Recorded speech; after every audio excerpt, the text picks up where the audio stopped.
Hello and welcome to the Illuminate podcast. I am your host, Brian M. Truskowski with Illuminate. Today's guest is Jeff Nischwitz. Jeff is known as the Facilitator of Truth, the Snow Globe Shaker, and the leader of Shift. Jeff is a man on a mission to help people shift how they lead. And as an international leadership speaker and a transformational coach, he's known for his unique perspectives, intuitive questions, and helping people shift their perspectives, experiences, and impact. Jeff is the author of 4 books, including Unmask, Let Go of Who You're Supposed to Be and Unleash Your True Leader, which I've read and it's amazing, Arrows of Truth, Simple Shifts for Personal Transformation, and his most recent published book, Just One Step, walking backwards to the present on the Camino Trail. Jeff, it's a pleasure to have you on the show today, sir. Thank you so much for being here. Thanks, Brian. I'm excited to be here. Excited to see you. It's been a while. It has been a while. It's probably been years, but I know we keep in contact with that. So do you want to just round out maybe tell people a bit about your Mankind Project history and some other things that may be notable about your... Yeah, sure. I'll do the mini version. One thing people often seem like they want to hear is I'm a recovering lawyer. I'm an ex-lawyer, which people find fascinating, I think, for 2 reasons. One is to find that someone's actually an ex-lawyer. And I think the nicest compliment I get these days is when people say, you used to be a lawyer, you don't sound like one at all. And I said, well, thank you. That's the greatest blessing. So I did something very traditional. Did it for a long time. I like to say I'm a slow learner. It took me 17 years to realize I hated it because I was really good at it. And that led to the next iteration of the journey, which is what's next for me, and leaving my own law firm. And then I got into business and started doing business development. And so, today I have this speaking and coaching business, but more importantly, the thing I think people need to know is about 10 years ago, last April, I started really the deepest journey of my life. I did a Mankind Weekend New Warrior Training Adventure, and that's when the fuse got lit for me to really become the man, to understand the man I am, and to start living a life of mission and purpose towards my goal, which is to really be a good man and someone who makes a difference just by showing up genuinely and vulnerably and authentically. That's kind of the short version. And you do that magnificently, man. I tell you what, you've definitely have been there with me along the journey and been a wonderful leader in that, as your bio suggested. You're wonderful. You lead wonderfully by example. And so I definitely appreciate that about you. So do you want to get into the questions? Absolutely. All right. So the first question, it's a 3-part, there's 3 parts to it, is what are 3 things that you feel passionate about that you really don't hear the world talking about at large, or something that you just want the world to know about from you? So the 3 things I'm passionate about. So one is leadership, and that sounds like a big bucket, but I look around the world and I think we are epically cratering when it comes to leadership. I meet very few strong leaders. I hear about very few, whether it's, at a national level, a state level. There's so much right now in COVID that's being highlighted. And what's being highlighted to me is this lack of leadership. It is it's a sad state of affairs. My youngest son, who's 27, I had dinner with him about a month ago when I was visiting back in Cleveland. And he said he had been doing some homework of his own. And he had been studying Martin Luther King and Bobby Kennedy. And he had, for the first time in his life, which bummed me out, had watched I Have a Dream speech. Like, how did he not see that already? But here's what he said. He said, Dad, where is that leadership today?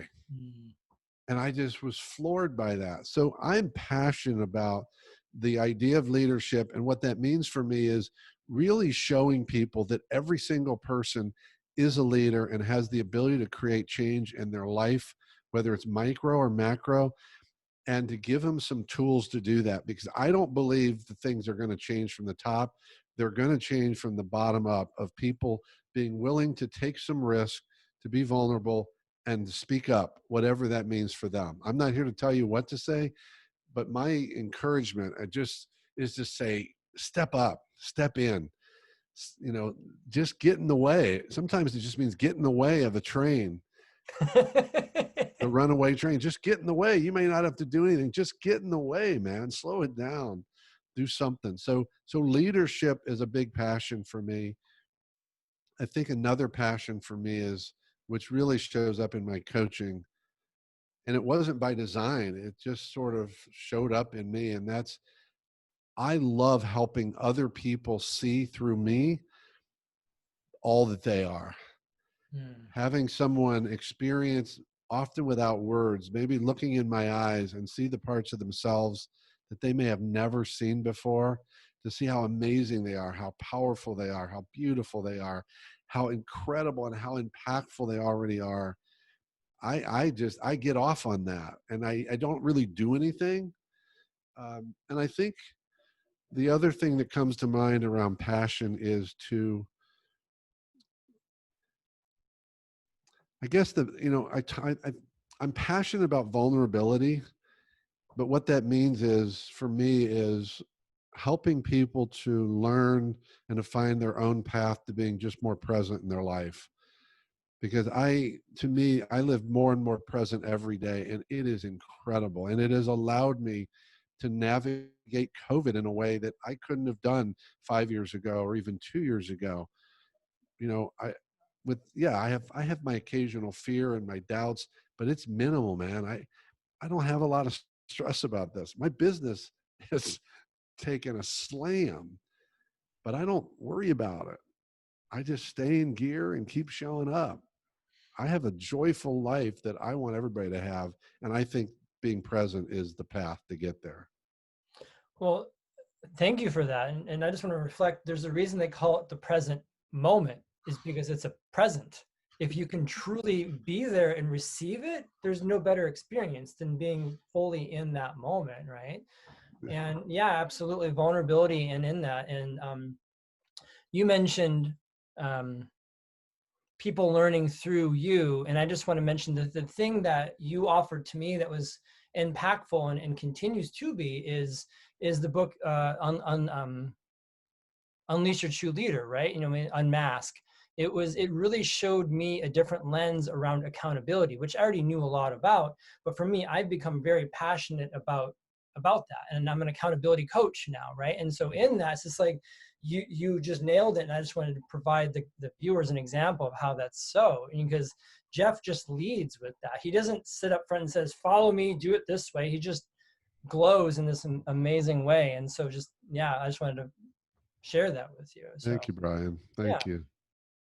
absolutely. So anything else you want to share on that before we go into the next question? No, I think that I want to add this piece, because it's just to plant a seed. There's so much more to it, but it is, presence is pretty simple. But the thing I always want to give people as a takeaway is, we think wrongly that the reason we're not present is because we're distracted. So as a result, we think, and I'm holding up my phone right now, we think that our phone is the distraction, or something else is a distraction. So all I need to do to be present is to be less distracted. And that's a fool's journey, because people work on well, I'm gonna put my phone down, now I'm present. No, you're just not consciously distracted. You're thinking about your phone. You're thinking about the emails. You're thinking about the argument with your partner last week. You're not present. And I share that because I think so many people are being taught that all they have to do is be less distracted. And that's not what presence is. That's spot on. I've never heard it said that way, but that is spot on. It's exactly, because I can put down the devices, but am I fully there, right? Am I fully with you?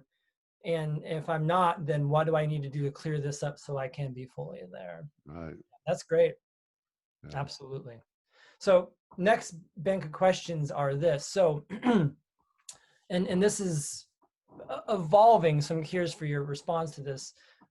If a time comes, or when the time comes, that we can actually have large mass gatherings and have, socially acceptable gatherings and stuff like that, knowing what you know now, what 3 things would you do that are unique and fun given the circumstances? So what 3 things will I do differently? Yeah. Or what three things, what are either that you would do differently or that you missed that you want to reincorporate? Oh, dude, that's an easy one. That the first two are easy. Now I get it. So number one is I'm going on a hug fest. And it's going to be with no time parameters. I'm going to be locking into some hugs like you can't stand. Well, hopefully you can stand because they're going to be long. I have had a few, a little bit of travel recently, and actually visited a couple of MKP buddies, Mankind Project buddies in Charleston, South Carolina. And I said, "Are we hugging?" Yes, we're hugging.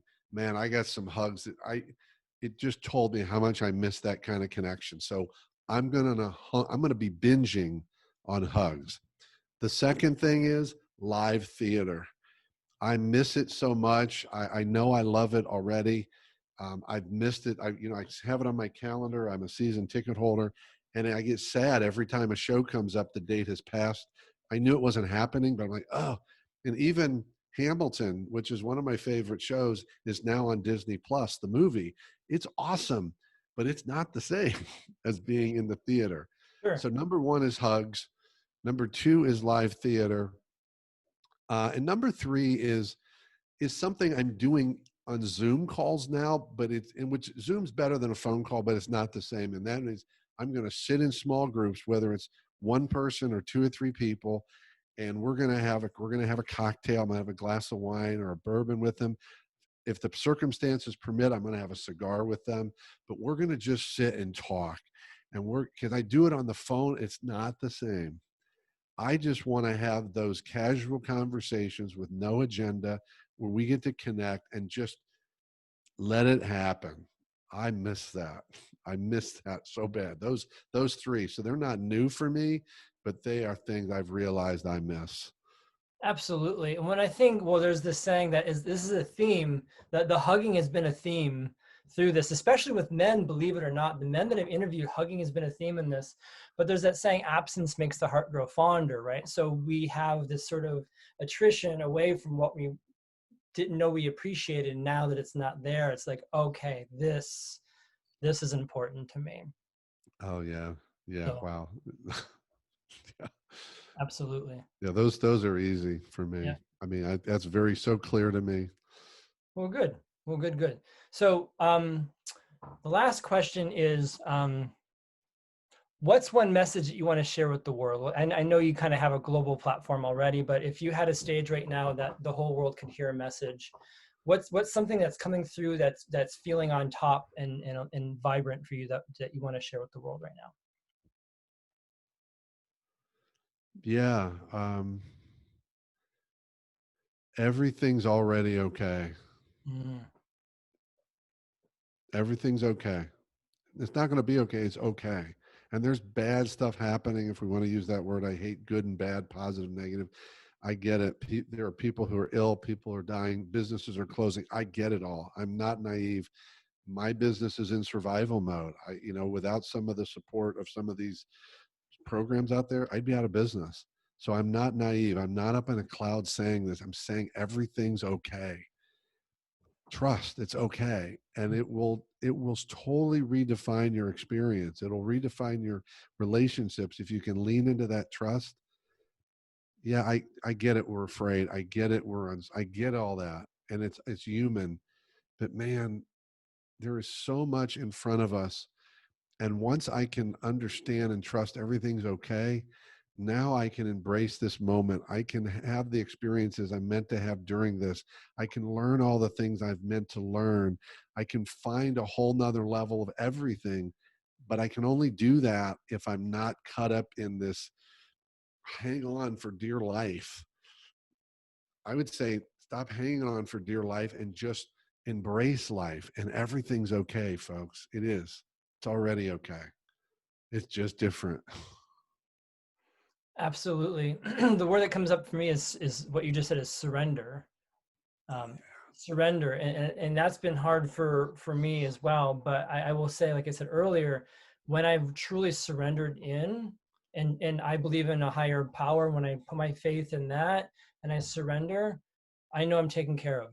and it doesn't make sense to everyone, but that's what's true for me. And surrender. And I heard a saying, I don't know if you heard this one, is let go or die, which I thought was interesting, right? Because some people are clinging so hard on to the past that it's literally going to suffocate them.